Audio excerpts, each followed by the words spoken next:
Senior citizens एक बहुत ही नाजुक क्लास ऑफ पेशेंट्स होते हैं, मगर क्योंकि उनकी सिस्टम काफ़ी हद तक फ्रेजाइल हो जाती है और उसमें अकेले रहने का गम। आजकल तो कई सीनियर सिटीजन्स के बच्चे बाहर पढ़ने चले जाते हैं या बाहर चले जाते हैं या काम धंधे से अलग हो जाते हैं। और वैसे भी अभी हमारे समाज का फैब्रिक बदल रहा है, from joint family to nucleus family, मतलब संयुक्त कुटुंब से विभक्त कुटुंब की ओर जा रहा है। तो मानसिक तनाव की समस्या, नींद न आने की समस्या, उसमें भी दो बड़े कॉम्प्लिकेशंस जो हमको दिख के आते हैं, जिसके लिए बहुत सावधान रहना चाहिए। एक है शुगर का लो हो जाना, जो हाइपोग्लाइसीमिया बोलते हैं, और दूसरा है पोस्चरल हाइपोटेंशन, मतलब ब्लड प्रेशर का अचानक गिर जाना खड़े होने पे।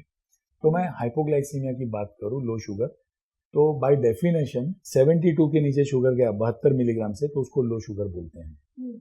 और जब शुगर 72 से नीचे आती है, तो जैसे आपको कभी भूख लगती होगी तेज, तो क्या होता है, दर्द होता है, हाथ पैर हिलने लगते हैं, फिर पसीना छूट जाता है भूख के मारे, और ऐसा लगता है कि सामने जो मिले वो खाऊं।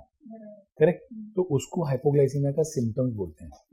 अभी सीनियर सिटीजन में यही एक कैच है कि एक कंडीशन होती है हाइपोग्लाइसीमिया अनअवेयरनेस, मतलब इनको ये सारे सिम्टम्स आते ही नहीं है और सीधा बेहोशी की ओर चले जाते हैं, और वो सबसे बड़ा खतरा है।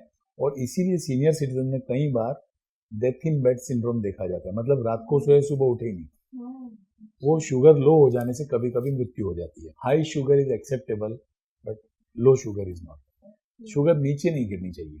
हम लोग उनके लिए टारगेट भी 120 और 180 का रखते हैं, इतना। और स्पेशली इंसुलिन पे जो सीनियर सिटीजन है, बुजुर्ग है, उनके लिए टारगेट हम लोग रिलैक्स करके रखते हैं। उनको समझाते हैं, उनके रिश्तेदारों को या केयर टेकर को समझाते हैं कि अगर आपने कभी इनको अचानक सोते हुए देखा या कुछ अलग प्रकार से बर्ताव करते हुए देखा, तो शुगर चेक करिए।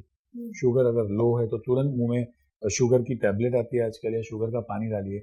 अगर एकदम ही बेहोश है तो तुरंत डॉक्टर को बुला के डेक्सट्रोज का इंजेक्शन मरवाइए। तो ये सारी चीजें हम लोग उनको सिखाते हैं। हाइपोग्लाइसीमिया अनअवेयरनेस के बारे में लोगों को अवेयरनेस देना बहुत जरूरी है।